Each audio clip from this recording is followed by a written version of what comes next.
കഴുത്തിൽ തൂക്കിയിട്ടിരുന്നു വലിയ പാട്ടുപെട്ടി.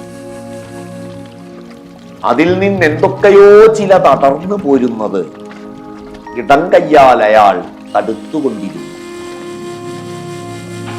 നോക്കിയിരുന്നപ്പോൾ അടരുകയല്ല, പെട്ടിക്കും അയാളുടെ കയ്യിനുമിടയിൽ ഒരു കടൽ സാവകാശം നിരച്ചുകൊണ്ടിരുന്നു. കയ്യതിരു കവിഞ്ഞ് പുറത്തേക്ക് വരാത്ത കടൽ.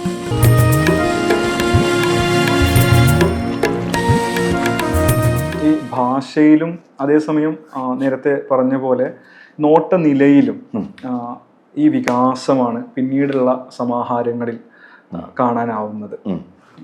അങ്ങനെ ഈ കവിതകളിലെ അനുഭവ ലോകങ്ങളെക്കുറിച്ച് സംസാരിക്കാം എന്നാണ് വിചാരിക്കുന്നത്. ഓക്കെ, അത് പൊതുവെ നമ്മുടെ മലയാള കവിതയുടെയോ അതേസമയം നമ്മുടെ ഒരു സാംസ്കാരികപരമായിട്ടൊക്കെ തന്നെയുള്ള പൊതു ഭാവനകൾക്കൊക്കെ പലപ്പോഴും എതിരായിരുന്നു.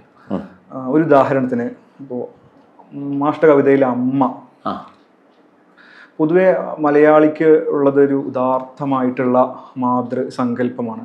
അത്തരം മാതൃസങ്കല്പങ്ങളെ ആഘോഷിക്കുന്ന കവിതകളുമാണ് നമുക്ക് കുറെ കൂടെ പരിചിതമായിട്ടുള്ളത്.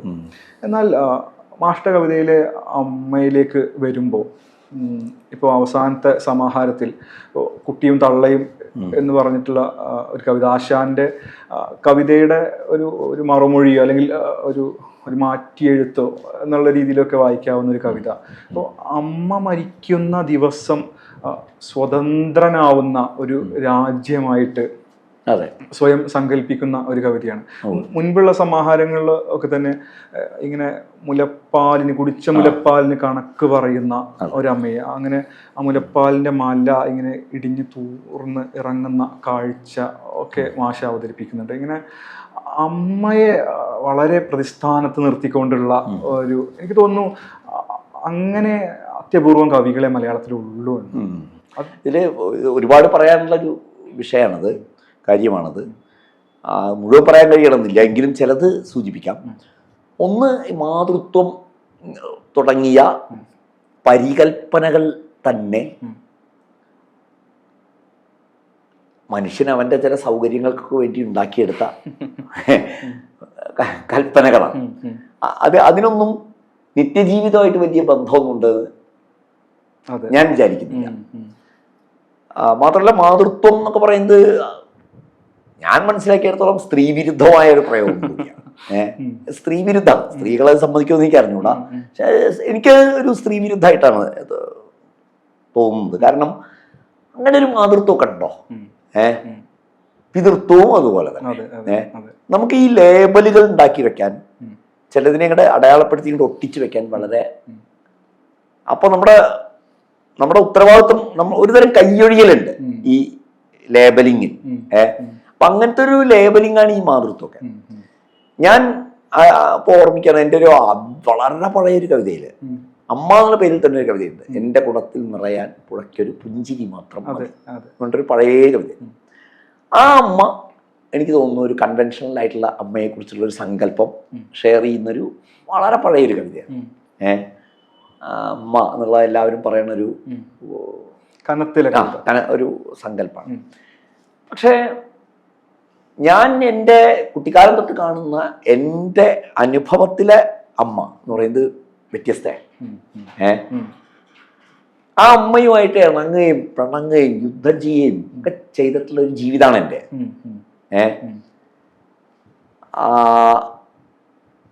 അപ്പൊ അതില് ഈ ഇണങ്ങിയ സന്ദർഭങ്ങളുണ്ട്, ഇണക്കമുള്ള സന്ദർഭങ്ങളുമുണ്ട്.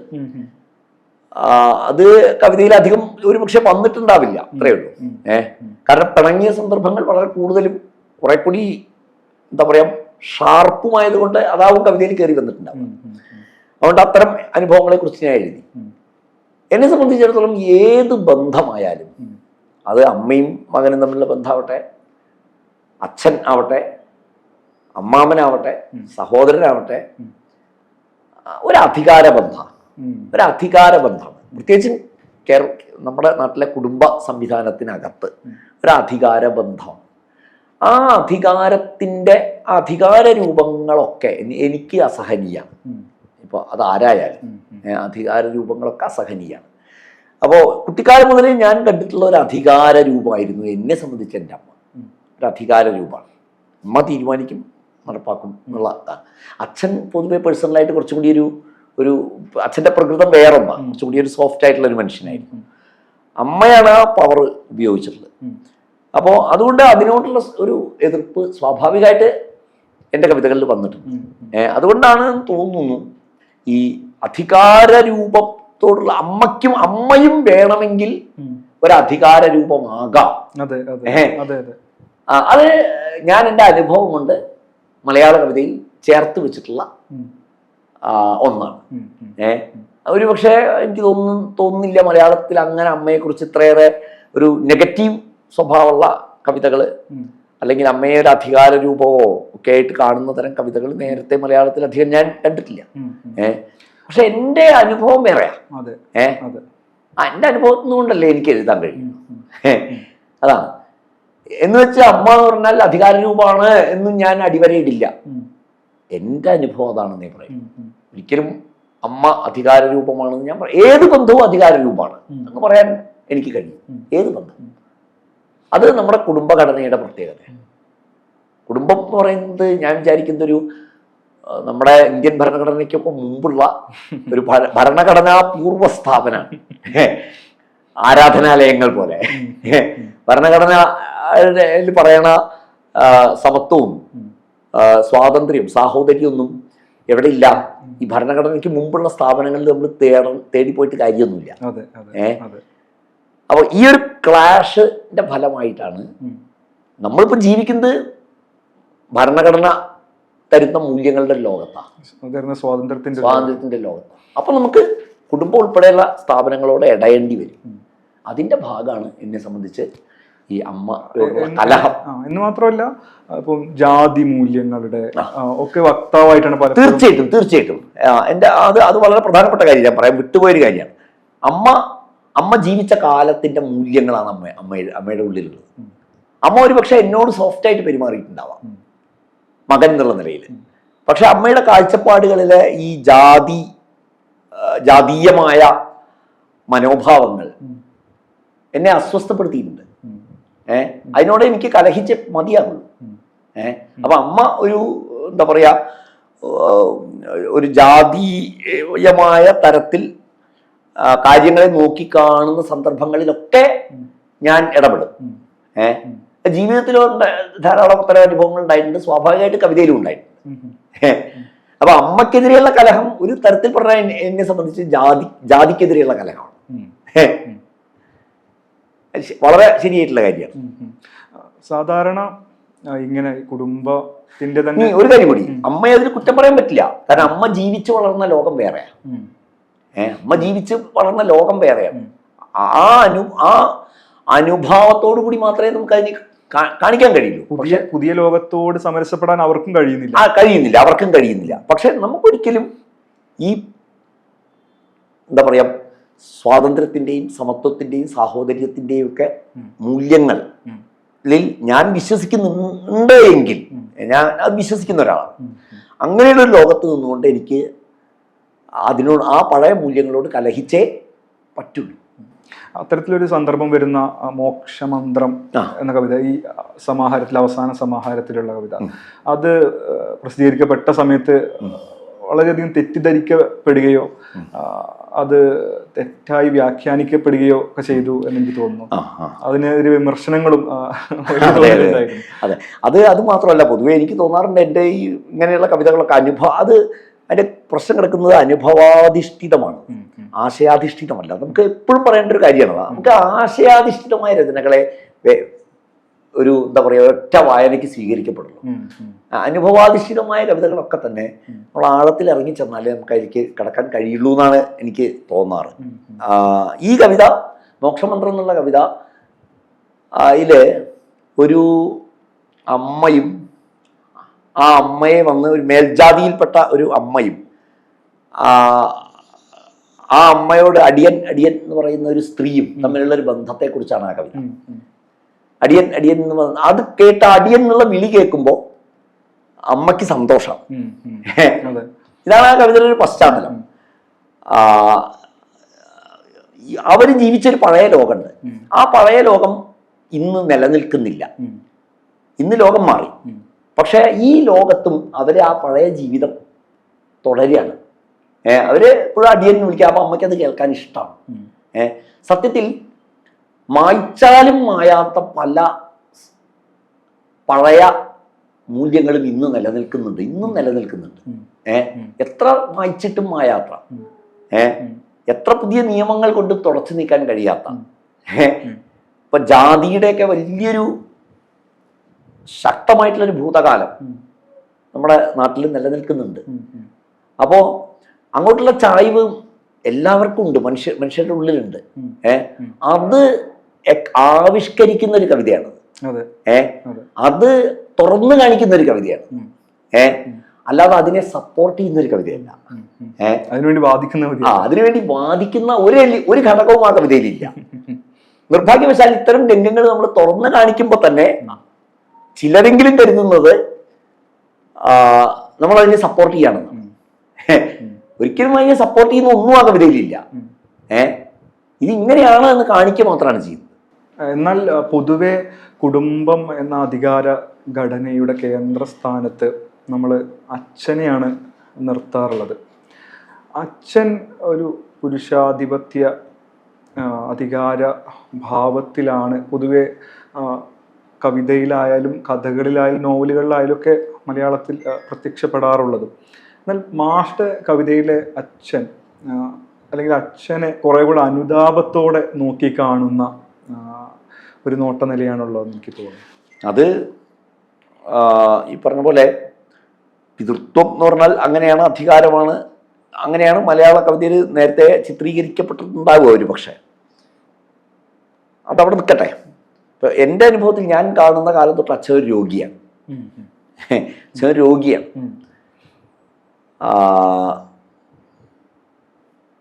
ഞാൻ ഏറ്റവും ഇളയ മകനാണ്. അപ്പോൾ ഞാൻ 6-ോ 7-ോ പഠിക്കുമ്പോൾ അച്ഛൻ റിട്ടയറായി. അച്ഛൻ വൃദ്ധനുമായി. അപ്പോ വൃദ്ധനും രോഗിയും ഒക്കെ ആയിട്ടുള്ള ഈ അച്ഛൻ ഇപ്പൊ ജീവിതത്തിന്റെ ചില സന്ദർഭങ്ങളിലൊക്കെ എന്നെ ശിക്ഷിക്കുകയും ഒക്കെ ചെയ്തിട്ടൊക്കെ ഉണ്ട്. എങ്കിലും ആ അച്ഛൻ്റെ രോഗാതുരത എന്നെ സ്പർശിച്ചിട്ടുണ്ട്. പിന്നെ ഒരിക്കലും വീട്ടിനകത്ത് ഒരു പവർ എന്താ പറയുക, ഒരു ശക്തി കേന്ദ്രം ആയിരുന്നില്ല അച്ഛൻ. കുറച്ചൊരു നല്ല കാലത്ത് അങ്ങനെ ആയിരുന്നില്ല. അത്ര നല്ല അടി കുട്ടികളെയൊക്കെ അടിച്ചിരുന്ന ഒരു അധ്യാപകനായിരുന്നു ഞാൻ കേട്ടിട്ടുണ്ട്. അച്ഛൻ പഠിപ്പിച്ച കുട്ടികളൊക്കെ അങ്ങനെയാ പറയാം. എൻ്റെ സഹോദരങ്ങളെ അടക്കം അച്ഛൻ പഠിപ്പിച്ചിട്ടുണ്ട്. അവർക്കൊക്കെ വേട്ടൻ പറയാറുണ്ട് അച്ഛൻ നന്നായി അടിച്ചിരുന്നു. പക്ഷെ ഞാൻ ഇളയ മകനായതുകൊണ്ടും അച്ഛൻ അപ്പോഴേക്കും വാർദ്ധക്യത്തിൽ എത്തിയത് കൊണ്ടും ഒക്കെ ആവാം അച്ഛനിൽ നിന്ന് എനിക്ക് അങ്ങനത്തെ അനുഭവങ്ങൾ അധികം ഉണ്ടായിട്ടില്ല. പിന്നെ അച്ഛൻ്റെ ഈ രോഗാതുരതയാണ് ഞാൻ കാണുന്നത്.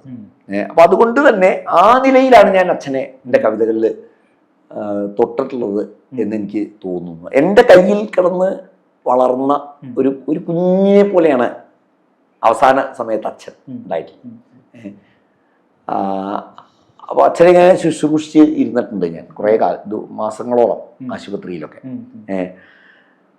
അപ്പോൾ ആ അനുഭവങ്ങളൊക്കെയാണ് എനിക്ക് അച്ഛൻ. അതുകൊണ്ടായിരിക്കാം അച്ഛനെ കുറിച്ചുള്ള കവിതകൾ അങ്ങനെയായത്. പേഴ്സണലാണത്, കവിത പേഴ്സണലാണ് എന്ന് തന്നെ ഞാൻ വിചാരിക്കുന്നു. കാരണം അനുഭവമാണല്ലോ പ്രധാനം. ആ അനുഭവം എന്ന് പറയുന്നത് ഒരു പരിധിവരെ പേഴ്സണലാണ്.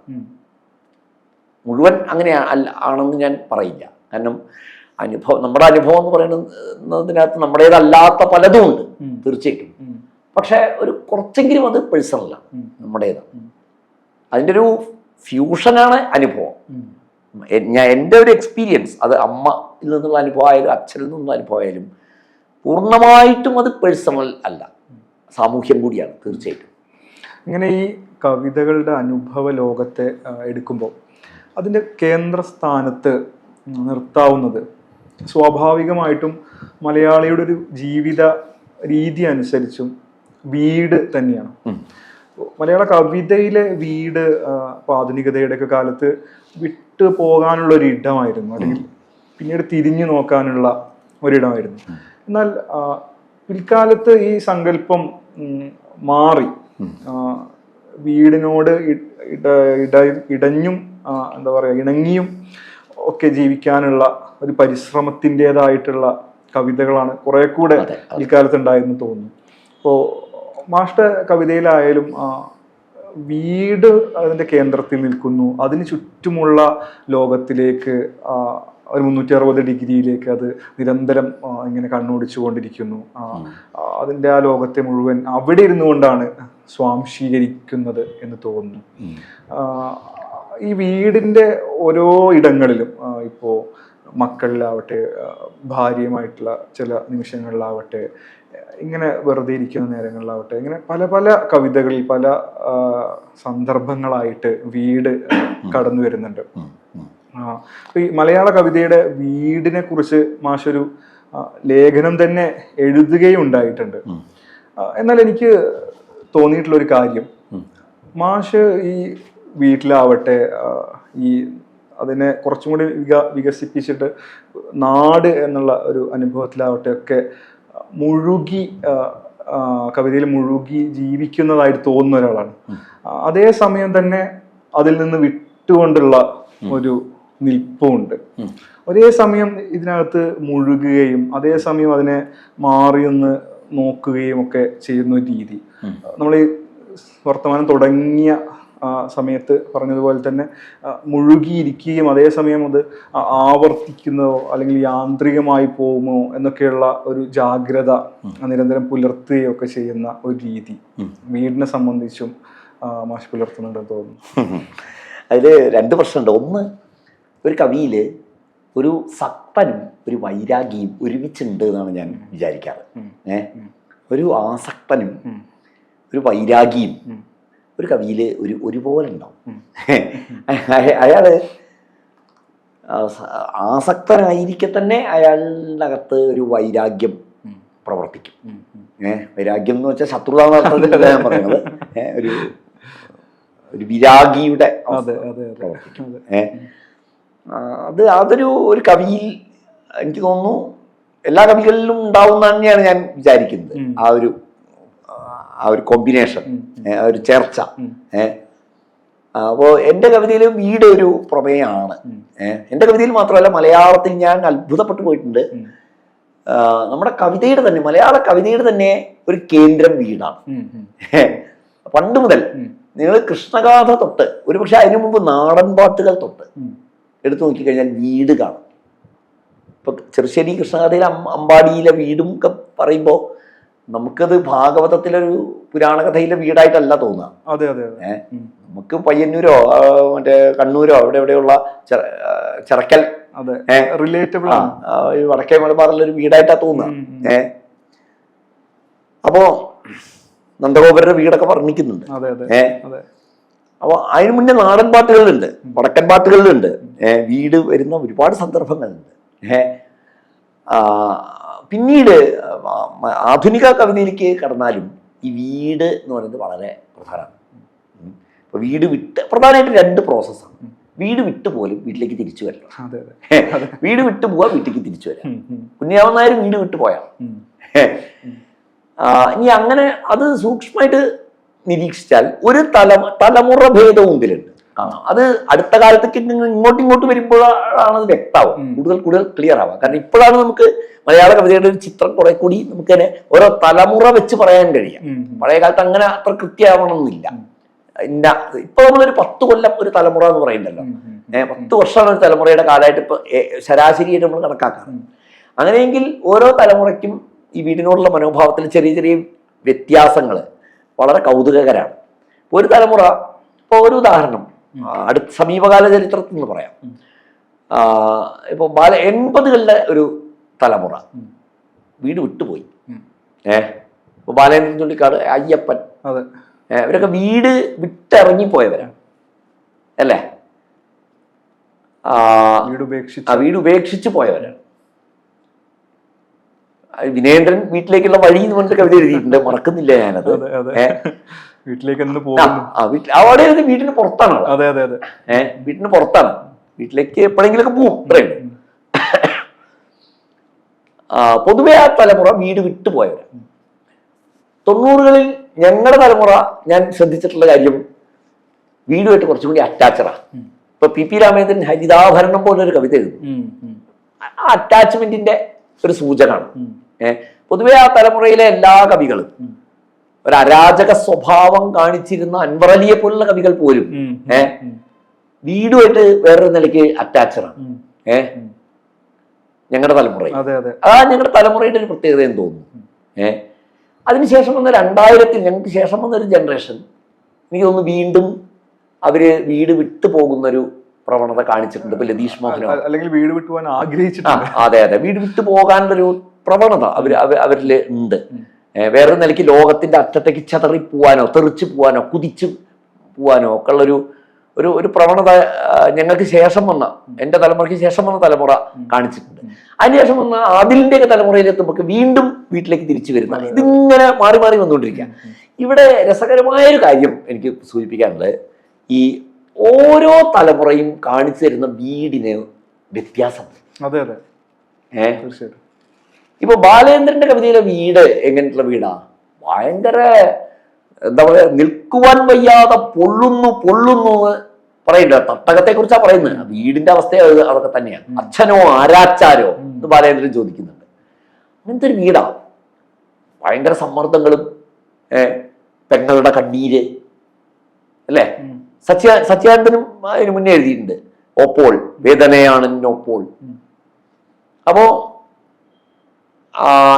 പക്ഷെ ഞങ്ങളുടെ തലമുറയിൽ ഉള്ള വീട് അതല്ല. കുറച്ച് വ്യത്യാസം വരുന്നുണ്ട്. വീടിന് വേറൊരു നിലയ്ക്ക് ഒരു വ്യക്തിപരമായൊരു അടുപ്പോ അതേസമയം രാഷ്ട്രീയമായൊരു പ്രാധാന്യം വീടിന് കൈവരുന്നുണ്ട്. ഗോപീകൃഷ്ണന്റെ വീട് എന്നുള്ള പേരിലൊരു കവിതയുണ്ട്. വീട് കേരളത്തിലെ ഏറ്റവും കൂടുതൽ ശാഖകളുള്ള സ്ഥാപനമാണ് എന്നാണ് പറഞ്ഞാണ് തുടങ്ങുന്നത് ആ കവിത.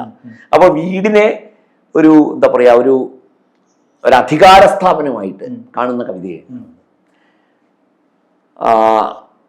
ഇങ്ങനെ ഓരോ തലമുറയും വീടിനെ കാണുന്നതിൽ വ്യത്യാസം.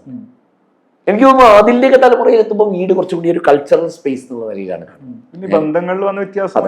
അപ്പോൾ എൻ്റെ കവിതയിലേക്ക് വരുമ്പോൾ, ഈ പേഴ്സണലായിട്ട് എൻ്റെ കവിതയിലേക്ക് വരുമ്പോൾ ഈ പറഞ്ഞ പോലെ ഞാൻ അമ്മയുമായിട്ട് എന്നും കലഹിച്ചിട്ടുണ്ട് പറഞ്ഞു. ഈ അധികാരത്തോടുള്ള കലഹവും കൂടി ചേർന്നതാണ് എൻ്റെ വീട്. അധികാരത്തോടുള്ള കലഹവും കലഹിക്കുമ്പോൾ തന്നെ അതിനെ അങ്ങനെ ഒരു ഓപ്പൺ സ്പേസ് ആക്കി വീടിനെ മാറ്റാനുള്ള ഒരു ശ്രമം വീടിനെ കുറിച്ചുള്ള എൻ്റെ ഒരു പരിഗണനയിലുണ്ട് എന്ന് എനിക്ക് തോന്നുന്നു. അതുകൊണ്ടായിരിക്കാം ഒരു പക്ഷേ ഈ വീട് എൻ്റെ കവിതയിൽ ഇങ്ങനെ ആവർത്തിച്ച് വരുന്നത്. വീട്ടിൽ നിന്ന് എനിക്ക് പുറത്തേക്ക് കടക്കാനും കഴിയുന്നത് അതുകൊണ്ടാവും. ഒരു ഓപ്പൺ സ്പേസ്, വീട് തന്നെ ഒരു ഓപ്പൺ സ്പേസ് ആണ്.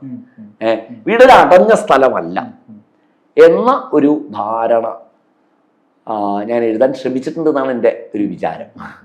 ഇപ്പോ അയ്യപ്പന്റെ ഒക്കെ കവിതയെ കുറിച്ച് പറഞ്ഞു, വീട് വിട്ട് പോയവരുടെ കവിത. അപ്പം അയ്യപ്പനാണെങ്കിൽ പോലും വീടില്ലാത്തതിന്റെ ദുഃഖം പേറുന്നുണ്ട്. അതെ, വീട് ഉപേക്ഷിച്ചവർക്ക് പോലും മനസ്സിൽ നിന്ന് വീടിനെ ഉപേക്ഷിക്കാനും അതിൽ നിന്ന് ആ വ്യവസ്ഥിതിയിൽ നിന്ന് സ്വതന്ത്രമാവാനും കഴിയാതെ പോയിട്ടും തോന്നുന്നു. അതെ, അതിൽ മാഷ് ഇപ്പോ വീടൊരു തുറന്ന സ്ഥലമായിട്ട് സങ്കല്പിക്കുന്നു. അതിന്റെ സാധ്യതകളെ, അതിന്റെ നിമിഷങ്ങളെ അടയാളപ്പെടുത്തുന്നു. അതോടൊപ്പം വീട് ഒരു അധികാര സ്ഥാപനമാവുന്നതിനെ കുറിച്ചുള്ള ജാഗ്രതയും ഉണ്ട്. അതെ അതെ, അതാണ് തീർച്ചയായിട്ടും. എന്നാൽ ഇപ്പൊ വീടാവട്ടെ, പക്ഷെ വീടങ്ങ് ഉപേക്ഷിക്കാൻ നമുക്ക് കഴിയുന്നില്ല. അത് നമ്മുടെ ഒരു പരിമിതിയുമാണെന്ന് തന്നെ ഞാൻ വിചാരിക്കുന്നു. വീടിനെ പൊളിച്ചു കളയാൻ നമുക്ക് പറ്റുന്നില്ല. ഒന്നുകിൽ നമ്മൾ വീടിനെതിരാണ്, അല്ലെങ്കിൽ വീടിന് അനുകൂലമാണ്. എന്നല്ലാതെ വീടേ ഇല്ലാത്തൊരു ലോകം സങ്കല്പിക്കാൻ മലയാളിക്ക് സങ്കല്പിക്കാൻ പോലും മലയാളിക്ക് പറ്റുന്നില്ല. അത് നമ്മുടെ ജീവിതത്തിന്റെ ഒരു പരിമിതി ആണ് എന്ന് ഞാൻ പറയും. തീർച്ചയായിട്ടും നമ്മുടെ സമ്പാദ്യത്തിന്റെ ഒക്കെ നിക്ഷേപം നമ്മുടെ വീടുകൾ തന്നെയാണ്. ഇന്നലേക്ക് അപ്പം വീടിനുള്ള സങ്കല്പത്തിന് വന്നിട്ടുള്ള മാറ്റങ്ങളെ കുറിച്ച് നമ്മൾ സംസാരിച്ചു. എന്നാൽ ഇപ്പൊ ഒരുപക്ഷെ നാളത്തെ കവിത ഞാൻ വിചാരിക്കുന്നു. ഇപ്പോ നിങ്ങളുടെയൊക്കെ ശേഷം നിങ്ങളൊരു കൾച്ചർ അതിൽ ഉൾപ്പെടെയുള്ള ജനറേഷനിൽ എനിക്ക് തോന്നുന്നു ഒരു കൾച്ചറൽ സ്പേസ് ആയിട്ട് വീട് മാറുന്നു. അതെ അതെ, ഒരു സംസ്കാര സ്ഥലമായിട്ടാണ് വീടിനെ കാണുന്നത്. ഇനി വരാൻ പോകുന്നൊരു തലമുറ വീടിനെ പൊളിച്ചു കളയും എന്നാണ് എൻ്റെ ഒരു പ്രതീക്ഷ. നോക്കാം.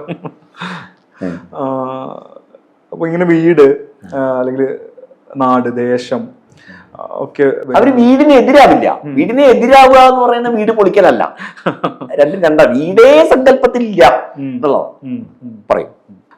എന്നാൽ വീട്ടിൽ നിന്നാവട്ടെ നാട്ടിൽ നിന്നാവട്ടെ സാധാരണ നമ്മൾ കവിതയാവാൻ അല്ലെങ്കിൽ കവിതയുണ്ട് എന്ന് പ്രതീക്ഷിക്കുന്ന ഇടങ്ങളിൽ നിന്നല്ല പലപ്പോഴും മാഷ്ടെ കവിത വരുന്നത്. ഇപ്പോ വേലയെ കുറിച്ചൊരു കവിത ഉണ്ടാവുന്നതിൽ വലിയ അത്ഭുതമില്ല. പക്ഷെ ഒരു കരുണ പ്രസ് എന്നൊക്കെ പറഞ്ഞ് ഒരു DTP സെന്ററിനെ കുറിച്ചൊരു മുഴുനീള കവിത ഉണ്ടാവുന്നത് അത്ര സംഭവ്യമല്ല എന്ന് തന്നെ തോന്നുന്നു. അപ്പൊ ഇങ്ങനെ കവിത ഉണ്ടെന്ന് പൊതുവെ തോന്നാത്ത ഇടങ്ങളിൽ നിന്ന് കവിത കണ്ടെത്തുന്ന അല്ലെങ്കിൽ കണ്ടെത്താൻ സഹായിക്കുന്ന ആ നോട്ട നിലയെക്കുറിച്ച്, ആ രചനാ രീതിയെ കുറിച്ച് പറയാൻ കഴിയും? എനിക്ക് തോന്നിയിട്ടുള്ളത് ഒരു കാര്യം, ഈ ഞാനൊരു അനുഭവം പറയാം. എൻ്റെ കൗമാരത്തിന് ഞാൻ കോളേജിലൊക്കെ പഠിക്കുന്ന കാലത്ത് അല്ലെങ്കിൽ കുട്ടിയായിരുന്ന സമയം തൊട്ട് കോളേജ് പൂർത്തിയാകുന്നത് വരെ